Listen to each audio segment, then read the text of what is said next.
Saudara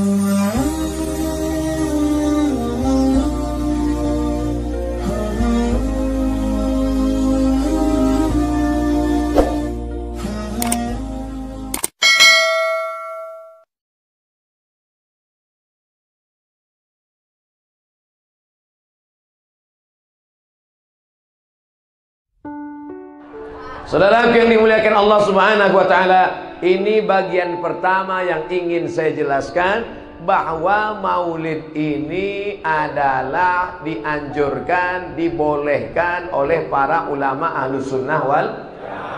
Jadi jangan dalam hati kita, kenapa Bapak pergi maulid? Saya sebenarnya dalam hati saya berontak ingin datang maulid ini sebenarnya Ustaz. Saya sebenarnya ragu tentang maulid ini. Terus kenapa datang? Daripada nanti jenazah saya nggak dimandikan. Jadi dia punya kepribadian ganda. Makanya harus yakin bahwa maulid yang kita laksanakan ini adalah benar. Kalau tidak kita goyang-goyang, ragu-ragu. Ada pula orang mengatakan maulid ini bid'ah. Kalau maulid itu bid'ah, berarti yang datang itu masuk neraka. Yang ngundang masuk neraka. Yang paling panas nerakanya yang ceramah. Karena dia membawa kepada bid'ah. Na'udzubillah. Kullu bid'atin dhalalah wa kullu dhalalatin finnar. Neraka jahanam tempatnya. Oleh sebab itu maka pahami ini dengan baik. Maulid adalah sarana untuk mengenalkan Nabi Muhammad sallallahu alaihi wasallam. Idza kana hadza kafiran jaa dhammuhu tabbat yadahu fil jahim mukhlida ata annahu fi kulli yawmil itsnain abada yukhaffaf anhu al-'adzabu masruran bi ahmada fakaifa billadhi tula umrihi bi ahmada masruran wa mata muwahhida. Kalau di tempat lain saya ceramah, saya baca dulu, saya terjemahkan, baru jamaahnya mengangguk. Di sini belum saya terjemahkan udah ngangguk. Hebatnya luar biasa. Idza kana hadza kafiran jaa dhammuhu. Kalau si kafir Abu Lahab yang sudah jelas dicela Allah Ta'ala, tabbat yadahu fil jahimi mukhlida, kekal selama-lamanya dia dalam api neraka. Ata annahu fi kulli yaumil itsnaini abada. Menurut riwayat dia diringankan azabnya setiap hari Senin. Yakhaffaf anhul azabu masruran bi ahmada. Diringankan azabnya karena senang menyambut kelahiran Nabi Muhammad sallallahu alaihi wasallam. Fa kaifa billadzi tula umrihi, bagaimana dengan orang yang sepanjang umurnya bi ahmada masruran wa mata muwahhida, senang menyambut kelahiran Nabi Muhammad dan mati dalam keadaan bertauhid. Jadi kalau ada orang rajin maulid, ikut maulid, baca maulid, dengar maulid, hadir maulid, tapi tidak sholat, itu nanti masuk neraka tapi ringan setiap hari Senin. Mau apa enggak? Banyak juga yang mau. Ini yang buat syair ini siapa? Al-Hafiz Al-Maqdisi. Al-Maqdisi. Al-Hafiz, kalau disebut kata Al-Hafiz, itu hafal hadis 3000 hadis. Bayangkan itu. Kemarin waktu tanggal 10 Muharram, bapak-bapak puasa ya? Ustadz Somad emang puasa, saya puasa. Tapi kan nggak wajib Pak Ustadz. Memang tim ngasih tahu sama saya, Ustadz nggak usah puasa. Ustadz kan capek ceramah. Saya bilang memang nggak wajib, tapi yang ngajak kan saya. Jamaah harus puasa. Mari kita puasa Asyura. Ustadz puasa? Enggak. Saya puasa. Saya puasa. Kenapa kita puasa Asyura? Hadza yaumun salihun najjallahu fihi Musa wa aghraqa fihi Fir'aun. Hari ini hari yang baik. Hari ini Allah menyelamatkan Musa dan menenggelamkan Fir'aun. Allah menyelamatkan Musa, menenggelamkan Fir'aun itu tiap tahun apa sekali? Sekali kan? Terus puasanya diulang setiap tahun. Sudah 3000 tahun diulang terus. Itulah dalil boleh mengulangi peristiwa yang sama setiap tahun, mensyukuri nikmat Allah atas selamatnya Musa. Adakah nikmat yang lebih besar daripada nikmat selamatnya Musa? Ada. Nikmat apa? Kelahiran Nabi Muhammad sallallahu alaihi wasallam. Sudah berapa dalil maulid saya sebutkan? Sudah berapa dalil maulid saya sebutkan? Inilah susahnya ceramah sama jamaah yang belum makan malam. 2. Yang pertama tadi syair Al-Hafiz Al-Maqdisi. Yang kedua tentang puasa Asyura itu dalil dari Al-Hafiz Ibnu Hajar Al-Asqalani. Levelnya Al-Hafiz semua. Ada lagi Pak Ustaz. Wa dzakirhum bi ayyamillah. Ingatkanlah mereka tentang hari-hari Allah. Apa makna hari-hari Allah itu?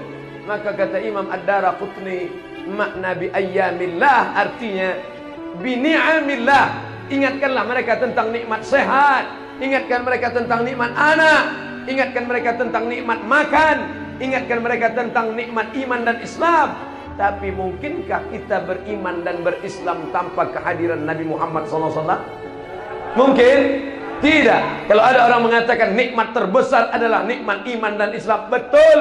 Tapi kita tahu iman dan Islam karena dia, maka kedatangan dia adalah nikmat yang terbesar.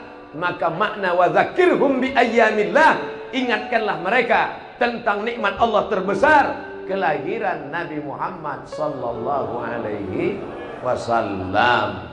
Sudah berapa dalil? 3. Cukuplah itu ya. Kalau ada Al-Hafiz Jalaluddin Abdurrahman As-Suyuti dalam Al-Hawilil Fatawi, Al-Hafiz Al-Maqdisi, Al-Hafiz Ibnu Hajar Al-Asqalani, 3 orang Al-Hafiz yang hafalan hadisnya 300.000 hadis, 200.000 hadis, menyatakan maulid itu boleh, maulid itu dianjurkan. Tiba-tiba datang ustadz yang hafal hadisnya 2, itu pun kalau laptopnya hidup. Al-ilmu fil laptop. Gurunya YouTube. Tabayatubu YouTuban. Saya tidak mengajak jamaah, saya cuma menceritakan diri saya. Saya ikut Imam Ibnu Hajar Al-Asqalani, saya ikut Imam Jalaluddin Abdurrahman As-Suyuti, saya ikut Imam Al-Jazari, saya ikut Imam Al-Hafiz Al-Maqdisi. Jamaah mau ikut imam, terserah mau ikut imam apa. Yang penting saya tidak ngatain orang, yang penting saya hanya menjelaskan saja. Terserah jamaah mau ikut apa tidak. Yang penting saya bicara 60 menit sesuai yang tertulis di botol. Tuh, ada tambahan dikit. Paling sulit mengumpulkan orang, betul. Paling susah mengumpulkan orang. Kalau nggak percaya, tanya sama caleg-caleg. Ada yang bawa sembako, ada yang ngasih beras, ada yang ngasih kaos, ada yang ngasih duit untuk ngumpulin orang. Tapi maulid nggak perlu, cukup kasih tahu aja, jamaah besok ada maulid, maka orang ramai berdatangan. Maka maulid adalah salah satu sarana untuk mengumpulkan umat Muhammad sallallahu alaihi. Kalau umat Muhammad sudah berkumpul, isilah dengan tausiah. Maka maulid itu boleh bersyarat. Apa syaratnya? 5. Yang pertama, ada pembacaan Al-Quran. Udah baca Quran? Makanya saya heran tadi, begitu sampai langsung disuruh duduk. Saya tanya, loh ini acara apa namanya? Biasa kan kata sambutannya sampai 7. RT, RW, Kades, Kadus, Kapolres, Kapolsek, Dandim, Bupati, Gubernur, Wali Kota. Udah jam 12 barulah. Berikut ini mari kita dengarkan tausiah yang akan disampaikan oleh Al-Mukarram Abdul Somad LCMA jam 12.30. Langsunglah naik Ustaz Somad. Bismika Allahumma. Tapi malam ini luar biasa. Tiba-tiba naik langsung tausiah. Langsung dikasih kursi. Orang capek-capek nyari kursi. Saya ada kursi nggak mau diduduk. Nggak sopan. Ada tuan syekh, masyayikh kita, ada habib kita. Masa saya duduk di atas? Nah, jadi kalau saudara-saudaraku di belakang berdiri, sama posisi kita. Kalian berdiri, saya berdiri. Dan kita sama-sama lambat datang. Masya Allah, tabarakallah. Mudah-mudahan pertemuan kita di acara maulid ini bertemu pula kita kepada sahibul maulid Nabi Muhammad SAW. Gimana itu suara ramai sekali? Di bawah? Di luar? Mereka itu di luar pakai tenda, pakai layar. Mana kamera yang pakai layar? Ini. Hai jamaah semua, apa kabar kalian di sana? Jangan kalian sangka kami di dalam ini enak adem ayam panas tahu.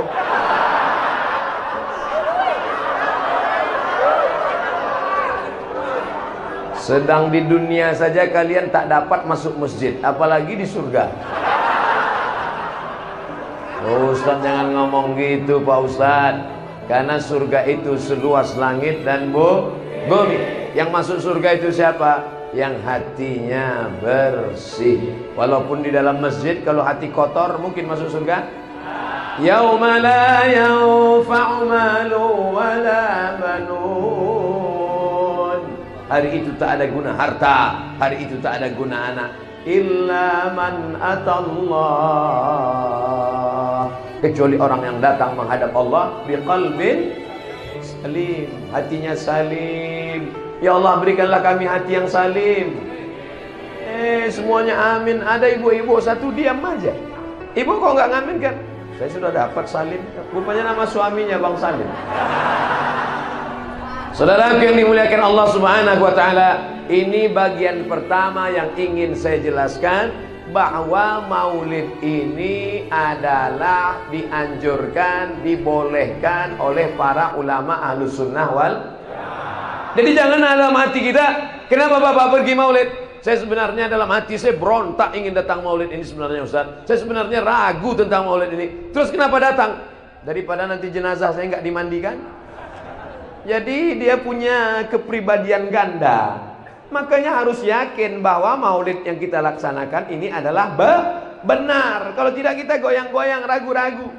Ada pula orang mengatakan maulid ini bid'ah. Kalau maulid itu bid'ah, berarti yang datang itu masuk neraka. Yang ngundang masuk neraka. Yang paling panas nerakanya yang ceramah. Karena dia membawa kepada bid'ah. Na'udzubillah. Kullu bid'atin dhalalah wa kullu dhalalatin finnar. Neraka jahanam tempatnya. Oleh sebab itu maka pahami ini dengan baik. Maulid adalah sarana untuk mengenalkan Nabi Muhammad sallallahu alaihi wasallam. Kita pakai kalender Januari, Februari, Maret, April, Mei. Kita tidak pakai Muharram, Rabiul Awal, Rabiul Akhir, Muharram, Safar, Rabiul Awal, Rabiul Akhir. Maka dengan adanya maulid, anak-anak kita tahu, papa, itu mereka ngapain rame-rame? Maulid, brother. Maulid anakku. Maulid guys. Supaya apa? Supaya mengenalkan kepada umat, mengenalkan kepada anak-anak kita. Bahkan di Mesir itu, kalau hari bulan maulid, itu mereka bagi-bagi manisan. Halawah manisan. Ada manisan kacang, ada manisan tepung. Kita kadang terkejut, nggak ingat bulan maulid. Apa ini? Ada apa? Salli ala Nabi. Allahumma salli ala Sayyidina Muhammad. Maulidur Rasul. Mengenalkan, mengingatkan Nabi Muhammad sallallahu alaihi wasallam. Apakah kita ingat Nabi hanya pada bulan maulid? Tidak. Belum lagi mata kita terbuka, nama dia sudah disebut. Betul? Apa buktinya? Asyhadu anna Muhammadar Rasulullah. Nama dia disebut. Berapa kali nama dia disebut? Bu'dan liman dzukirta wa lam yusalli alaika. Celaka. Siapa itu orang yang celaka? Ketika namanya disebut tapi kau tidak berselawat kepadanya.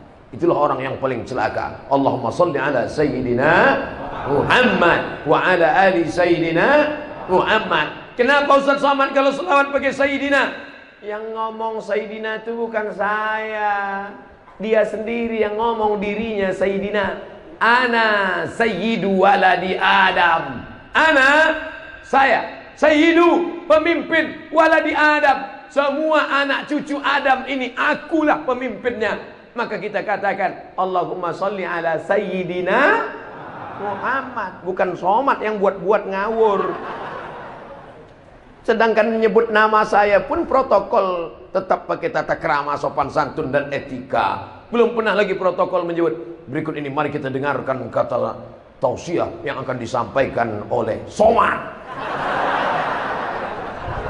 Allahumma salli ala sayyidina wa maulana Muhammad. Allahumma salli wa sallim wa barik alaih. Ini yang datang-datang malam ini adalah orang yang biasa mendengar solawat sejak dari dalam perut ibunya. Dari dalam perut. Emangnya bisa mendengar dalam perut? Siapa yang bilang? Inna khalaqanal insan, kami ciptakan manusia min nutfatin amsyajin, dari sperma yang bercampur dengan sel ovum, sel telur. Nabtalihi, kami uji. Faja'alnahu, kami jadikan dia sami'an basira. Ketika saya jelaskan ayat ini, datanglah secari kertas dari ibu-ibu perempuan. Saya udah berdebar aja jantung saya. Saya sangka surat kritik supaya hentikan ceramahnya. Ini sudah menyinggung perasaan seseorang. Ternyata ada tertulis di kertas, yang Ustadz sampaikan itu benar menurut saya, seorang dokter SPOG, spesialis objin. Tahu spesialis objin? Bahwa janin di dalam perut itu ternyata bisa mendengar. Makanya apa yang didengar oleh janin ketika ibunya bersolawat sambil masak nasi goreng pagi? Sallallahu ala Muhammad, sallallahu alaihi wasallam, sallallahu ala Muhammad, sallallahu alaihi wasallam. Ya Nabi salam alaika, ya Rasul salam alaika, ya Habibi salam alaika, salawatullah alaika. Tadi waktu saya masih di bawah, sayup-sayup suara masuk ke jendela, masuk ke telinga, masuk ke tangkai jantung, masuk ke dalam otak. Qamarun, qamarun, qamarun sidnan nabi, qamarun, wa jamil, wa jamil, wa jamil sidnan nabi, wa jamil. Di mana tadi yang nyanyi-nyanyi itu? Di luar? Di bawah? Saya sangka di sini. Masya Allah, tabarakallah. Makanya kalau anak-anak muda yang suaranya bagus, kalian bersyair-syair, katanya Pak Ustadz melantunkan lagu-lagu itu hukumnya haram. Loh, kok haram? Kira-kira melantunkan Imam Masjidil Haram baca Fatihah itu pakai lagu atau enggak? Pakai irama atau enggak? Pakai irama. Alhamdulillahirabbil alamin, Ar-Rahmanir Rahim. Mohon maaf, kasetnya agak rusak. Itu pakai irama. Bayangkan kalau baca Fatihah enggak pakai irama. Alhamdulillahirabbil alamin. Mana pakai irama? Syekh Masyari Rashid, Syekh Abdurrahman Sudais, Syekh Hudhaifi, itu semuanya. Syekh Bandar Balilah, itu semuanya suka kita mendengarnya. Azan juga demikian. Makanya anak-anakku, adik-adikku yang suaranya bagus, ikut gabungkan diri dengan kelompok hadrah, latihan baca burda, syair Ad-Diyaul Lami, syair Al-Barzanji, syair Ad-Dibai. Apa isi syair-syair itu sebenarnya? Isinya 3. Yang pertama, pujian-pujian kepada Nabi. Yang kedua, solawat-solawat kepada Nabi. Yang ketiga adalah sejarah Nabi. Maka isinya baik-baik.